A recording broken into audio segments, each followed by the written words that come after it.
গভীর রাতে কালীপুজোর মেলা চলছে। গ্রামের বাইরে জঙ্গলে একটা প্রকাণ্ড রাক্ষস এসে দাঁড়াল। নাম তার রক্তপিপাসু।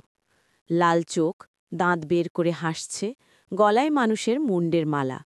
সে গ্রামে ঢুকে চিৎকার করল, আজ আমি সবাইকে খেয়ে ফেলব। লোকজন ভয় কাঁপছে।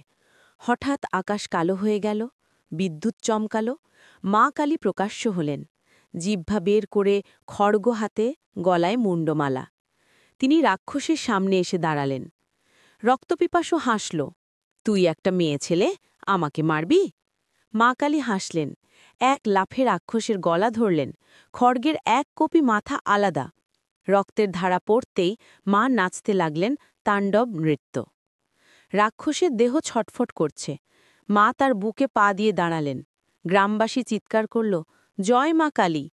মা হেসে অদৃশ্য হলেন। জঙ্গল আবার শান্ত।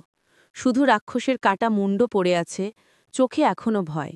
বন্ধুরা, গল্পটি তোমাদের কেমন লাগছে অবশ্যই কমেন্ট করে জানাবেন।